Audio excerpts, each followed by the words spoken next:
Good afternoon. Welcome to the Woman to Woman Show. I'm your co-host, Sandra Campbell. I want you to grab a pen and call a friend and join us in this next wonderful conversation. First, I want to take the opportunity to introduce my co-host. And to my left is... Margot Richmond. Thank you, Margot. And to my right... Wanda Carter. And we're here to continue our conversation on the reinvention of yourself.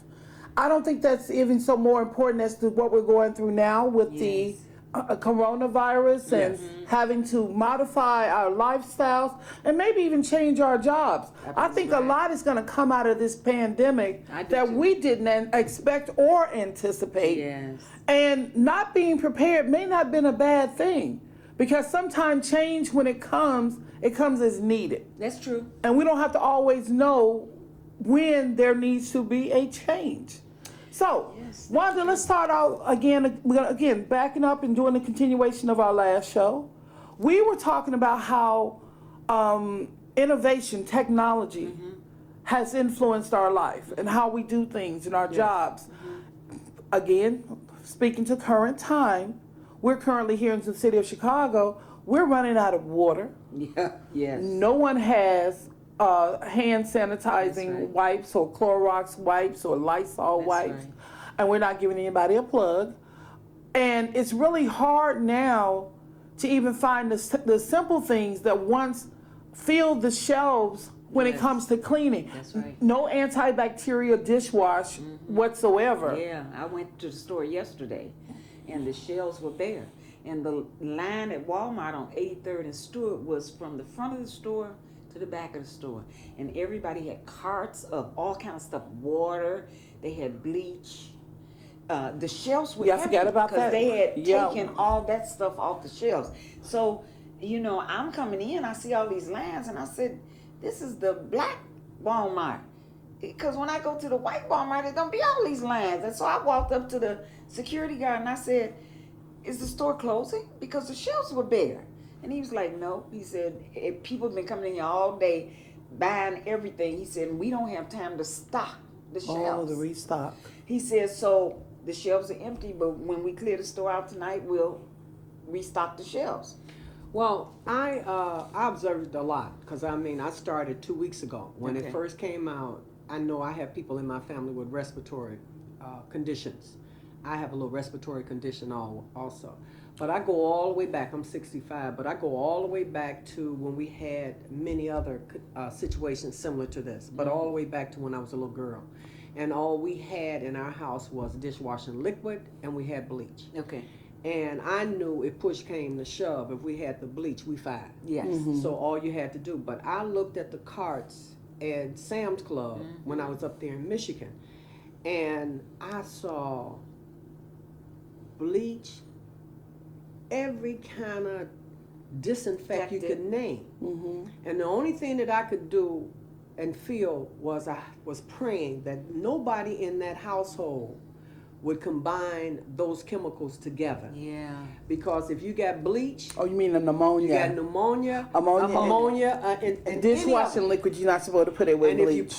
if you put that there, if you got a baby with asthma, if you got a child with asthma, and you're freaking out and you're going all off thinking that all these chemicals are going to help you, one is sufficient. Yeah. And the only thing you have to do is continually make sure that the air is flowing through your house. So what I did was I went to my family's homes to remove the air filters. Okay. And put clean filters in. Okay. Because I know that they're in the house. And then we just went through the process of, let's get these bathrooms in order. Let's get somebody over here to clean twice a week, because I have a brother with COPD. Oh, wow. And so in getting those things together, I didn't panic. But everybody that I saw with those carts, from Fabulosa to bleach, they ran out of bleach on 71st Street at Family Dollar. And all you could hear through the aisles was people cursing. Really? You mean to tell me you ran out? But people are scared. Yes, they are. Do you know how long 1 gallon of bleach would last you? Months. If you Typically, yes, months. 1 gallon.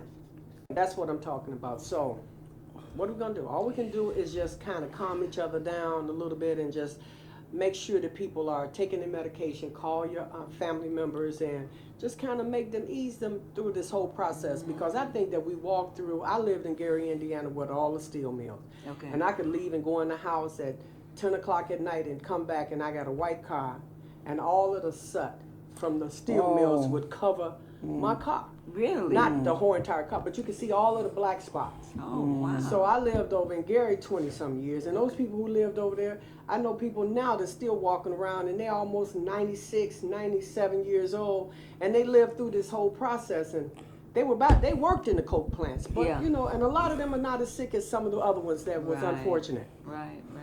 Well, it's one of those things. Again, I think it does make us step back and look at ourselves, not only as individuals, but also as a family unit. You know, how healthy are we? How clean are we as a group? And even when you say as far as society, your neighborhood, what can we do? Because you never want this pandemic thing. Because I mean, we've been pushing for the flu vaccines for decades now. Yes. Because it is really sad when you think that a virus has the ability to come in and to kill you, you know, to take you completely out, and it doesn't really matter.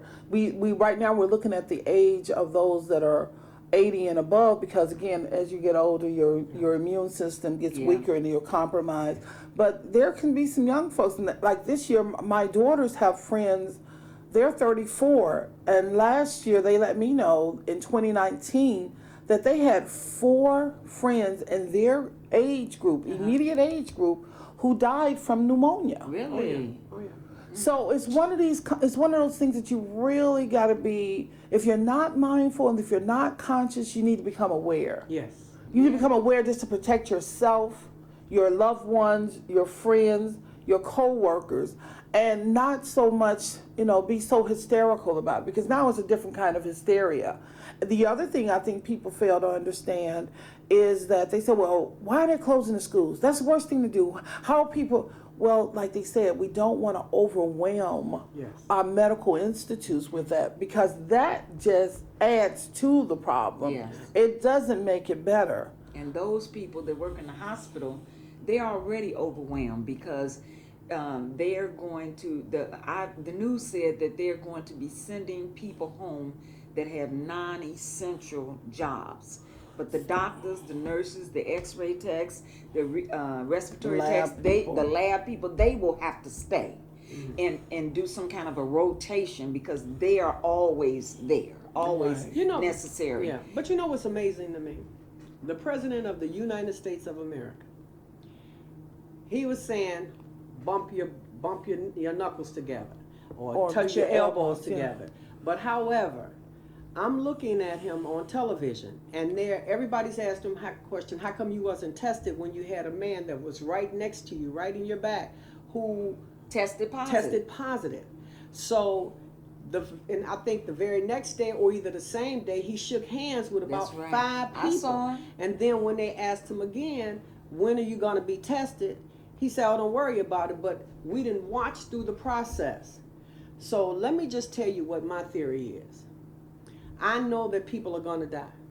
I know that they die from respiratory, heart disease, all kinds of things. I do believe that. I do believe that this is a time when unity of our families need to come together, our community need to come together, and I think this is going to bring us together. But however, the practice of listening, Dick Gregory said it best.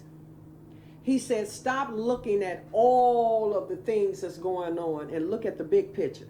Now, here it is, the President of the United States refused to take the test. That's right. So when I look at the stock market going down, that means people are doing what? Panicking. And They're selling off their stuff. Now look at how much money the vendors are going to be making. So if they cleared the shelf at Walmart, they cleared the shelf at Sam's, and all the local stores are being cleared, and the same virus has been on the back labels of all of these things for years. But this is a mutation, like that's why they call it 19. This is a mutation, and similar to the flu shots. The flu shot changes with every season, because we have to, because again, they mutate, and they that's the one thing about the viruses. Just like we as a people, as humans have mutated, we no longer need our wisdom teeth because our molars and our mandible here is no longer as wide as it used to be. So those wisdom teeth, as we call them, are now causing problems. They're pushing in, they're doubling up. So what they do now, they go in and immediately extract them. They're taking them out when you're a teenager now. Military would take them out for you the moment you came in when they would do the measurement. Well, that same evolution, and I'm not going to say because we're not a disease, we're not mutating, but that same evolution occurs with these viruses and things. So what we've done, you make it stronger and you make it resistant to those things that normally eradicate them or normally keep them at bay. Because now they have mutated where they can withstand it. And so we have to come up and we have to do something different. Now, as far as him not shaking hands or not getting tested, he's pretty much asymptomatic. And they're pretty much saying if you don't have any symptoms, and they're telling if you're running a fever, 100.4, if your nose is runny, you've got a constant cough, you're sneezing, you feel fatigued, then by all means go get tested. Well, maybe his resistance is because he doesn't feel any symptoms. First of all, I don't believe that he has the right to say no. Now, and let me tell you why. Okay. Because you are in a room with other people that carry these viruses. So today, this moment, your immune system is where it's supposed to be. And it is compromised at that particular moment. As the president of the United States, who's standing before all of the people, and people are panicking based on what he said. Some of them didn't go in a timely fashion.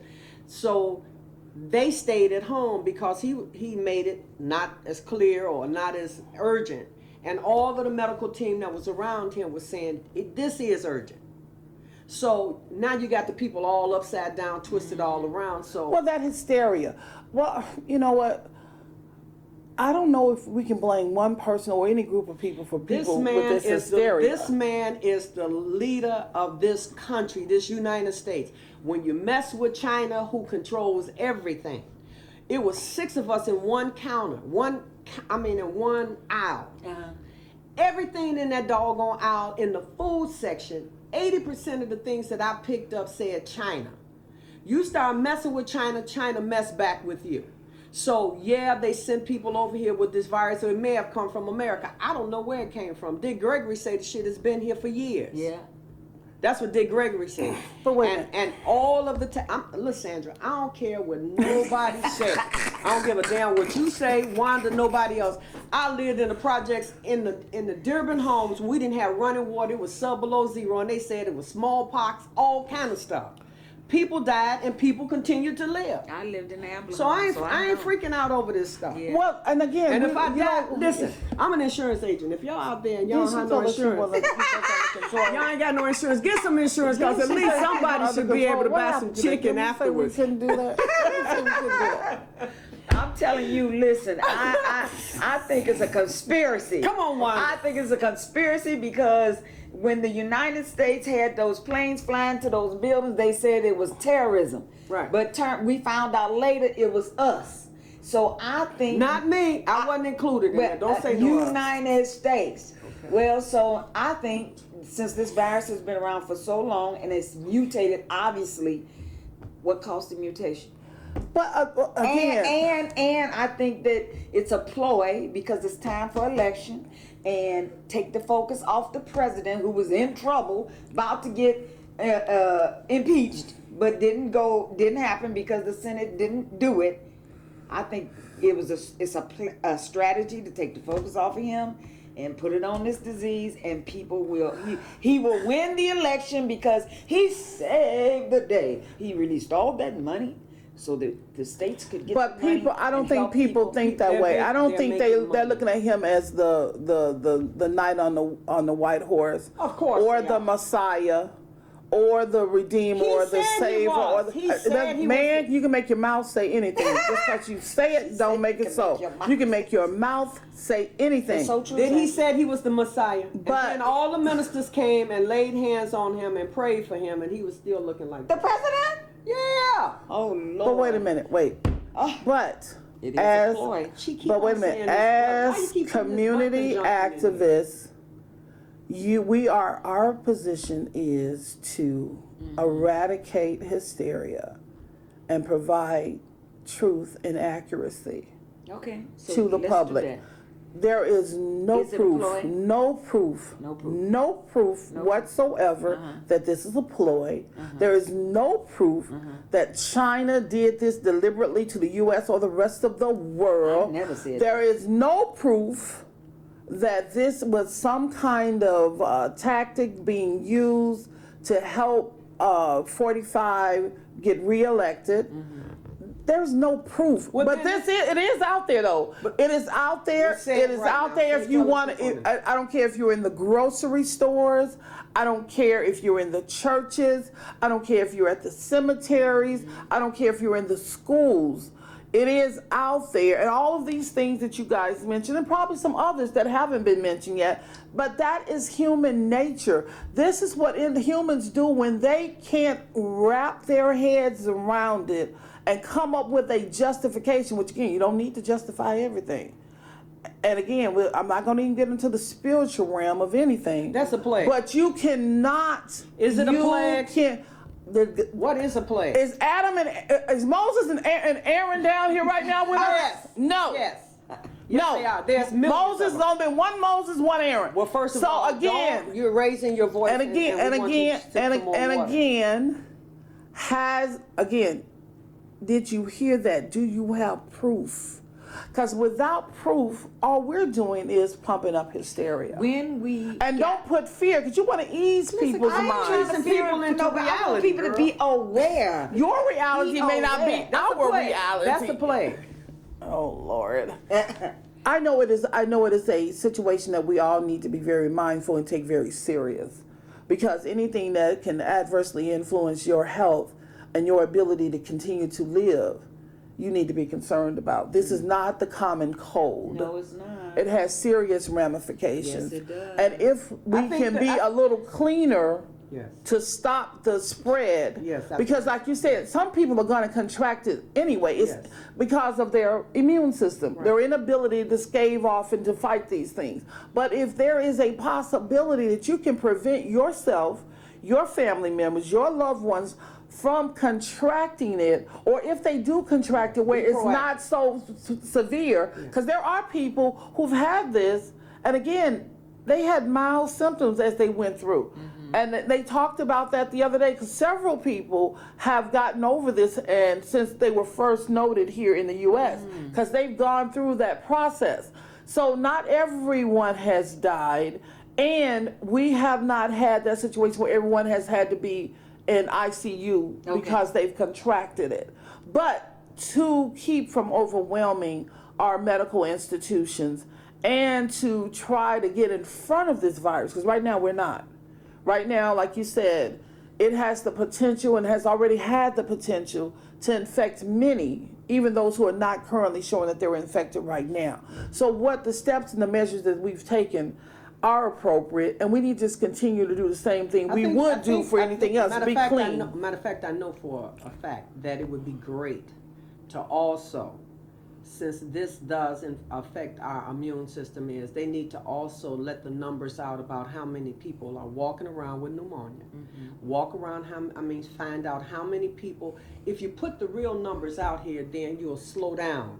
Well, I think pneumonia think runs that- the same way that you can get a bacterial pneumonia, It's a lady, and you can get a viral pneumonia. Are you aware that there's a lady in the hospital that's begging for them to take the test because she's got all of the signs and symptoms and they will not do it? Why? But again, wait. Now, I did hear something about the fact that our hospitals didn't have the test.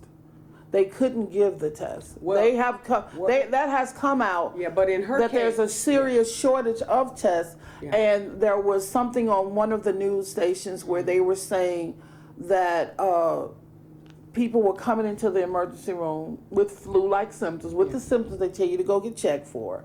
And at that time, some of the emergency rooms were saying, yeah, we would love to give you the test, but however, we don't have the kits. We can't give you the And then some of the test. kits were delivered and the kits were not completed. Were complete. Incomplete. Okay. And so they could not do it. But however, you have people that are in the hospital, but because of the guidelines and the rules, it did not fit her symptoms. I mean, but her symptoms are all of the symptoms, and she's in the hospital and her son is there. And she said, I'm afraid if they let me go home, don't tell them what I got. I've had a fever. Wow. She went through the whole steps. But however, all I'm simply saying is keep your areas clean. Slow down, because we are an emotional race of people. Yeah. And that we need to really, really kind of pull back, relax. Right. And we've taken a lot of stuff for granted. Put your cell phones down, clean your house. Yeah.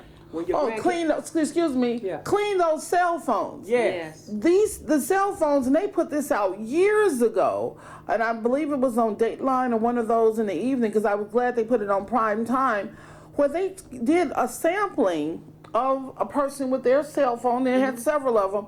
They found fecal material. They found all kinds of germs, bacteria, all kinds of stuff. The whole phone was really, I think the toilet, the guys were talking about the toilets were cleaner than the cell phones were. Wow. And people don't understand that. And I see people now is more, I mean, they own that phone. They will eat with the phone in their hand. Yes.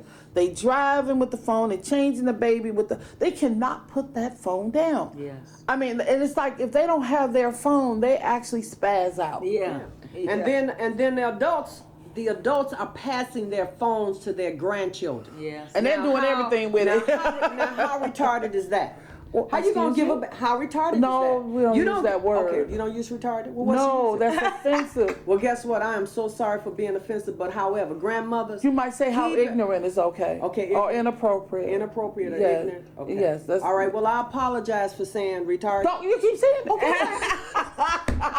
y'all. Well, whichever way we get it out, I apologize for saying that word. Okay. And I'm serious.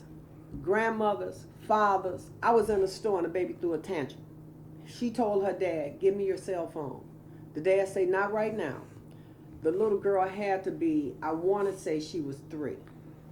She started throwing stuff out the grocery basket. Stop it. She climbed out of that little thing, and she stood up and pushed on the door.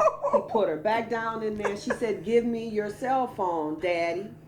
And he said, no, not right now. She started throwing stuff out the car, all on the floor. And then I walked past, and the dad was picking it up, and I walked past, and I looked at it, and I said, no, no, no, that's not good. And she stood there, and she just looked. And the poor dad was down there picking up stuff off the floor. And here it is, that baby couldn't have been but 3. And She already bossing. I'm only saying that because I have grand nieces and nephews who are doing the same thing. You don't have time because you're watching what you're watching, and these kids are ruling you. They scream, you throw them your purse. They scream, you throw them your cell phone. They scream, you cuss them out. But no. But so again, we're talking about coping skills. I will say a lot of people have little to no coping skills. Now, I'm not going to say little. I'm going to say poor coping skills. Children are supposed to cry. Children are supposed to disagree. Okay, children, if you want to have a tantrum, depending on how old you are, you let them. But having a tantrum, you should be over that by the time you're 2. You let that 1-year-old to that 18-month-old just fall out and do whatever and do without much consequence. But when you start talking about 3, where you're throwing the groceries out and I have to stop and be submissive and pick them up, the wrong person was picking up the groceries. Because he should have got her little stuff out that cart. Say, look, you're not getting this phone. I'm going to give you 2.3 seconds to pick up everything that you've thrown on this floor. He had a half a gallon of milk. All I could think about was... Or she throws that, it's going to burst. All I could think about was if that was my son sitting in that car. Oh, Lord. And he did that, I would have politely opened up that milk. And I would have poured milk all over his chest. All The of cold this little milk. the cold milk, and made him come to himself. See, if you, I didn't say I was gonna punch him in the face and slap him and call him a bunch of MFs. I wouldn't have done that to my son. But however, he would have felt the wrath. So if there was anybody said that, they would have put a new policy on. But now, here's the difference too. But my son 44 now. Parenting Is he 45? starts the day you bring your child home. You start teaching that child and showing that child what you are gonna have and what you're not gonna have. Your child would have never did that to you. No. Your child would have never, once you said, not right now, they might have did a little pouty face and looked like they just lost their best friend, but that was gonna be the end of it. Yeah. Because you had always taught him that you having a fit, falling out, having a tantrum, and you're not the boss of me, not now, not ever, is not going to happen. And you did that before he was 6 months old. He knew that he couldn't get away with stuff like that. So that's the other thing. And that's the coping skills. And we go back to the same thing we're talking about here with the pandemic. They are not coping. So you see this mass hysteria. You go back when the same, we're talking about reinventing yourself. Okay, this job, you can't grow anymore here. You can't go any further here. This is not the place for you. Yeah, you've outgrown it. You've outgrown it, or there's no more room for you to grow. Even rats, and I'm not talking about a rat, but even rats, because rats multiply every 21 or 23 days. Oh. But as they mature, you have to find you somewhere else. They put you out. They put you out. You don't get to stay. And you don't even get to stay sometime with that whole group or that whole colony. But you're not right there. You have to leave because you can't grow no more and you can't be the powerful one. And in areas with animals in the kingdom where you do have a hierarchy, still, even with that, you ain't gonna never be the king or the queen because the king or the queen is always already established. And if you want to do something, you're gonna have to leave. So if you want to be a king, and you're supposed to be a king or a queen, you're going to have to be one in another territory. You can't do it here. So for us to be of the mindset that, I know I can do better. I know I have more. I've gone to school and I've gotten my master's, and I'm maybe because of the loan crisis that you had to come in just to get a job. And maybe you had to come in and get a job where you were making $45,000, $50,000, and you were just trying to match your salary now, where salaries are going back now to where they should be $80,000, $90,000. And you have your credentials. You're in a company that you think was a good company, but they're not promoting you. You don't see where there's an opportunity to grow. Don't stay there and be miserable. And don't make everybody else miserable around you. Because in the guess process. what? They see you coming. You've already told everybody in the place you're not comfortable with being there. So you need to leave. And the way you leave is But don't say it like that. They need to go the hell out of there. Yes. Now, This is the Woman to Woman show. You heard it here. I want you to make sure you grab that pen, call that friend, because these two, they've been there 20 lively. years, 30 years, and they're the ones who's miserable. But all you have to do is get quiet. Just like you tell a woman who is being abused or a man who's been abused. Pray, and then the other thing you can do if you don't want to pray is plan your way Out, to a your successful exit. level and exit. Save your money. Look for your job while you're there. Be quiet and leave the other people alone. Or save your money and create you a job Or in your own own business. Yes, small business is on the boom, and it's very much supported. Because they're about to make majority of us work from home because they want to decrease the spread of the virus. The opportunity for the that's spread, right. right? And they're So- showing something even bigger than that. Let me tell you this. If you can shut down colleges and tell them to go online and do their assignments, why do they have to show up in a college? Thank you. Why do they have to pay dormitory? And that's you. what we talked about, the reinvention. It's already, they done showed you that it worked. Go home, little girls. We're not going to tell you when to come back. They're at Auntie Margot's house, and they're over there, and they're bringing their behaviors from college into my house, and they're sitting there doing their homework just like they would be doing if In they class. In the they're in class. university, yeah. So why are they paying? Shut the universities down. This is the Woman to Woman show. You can call us at 773-609-4867.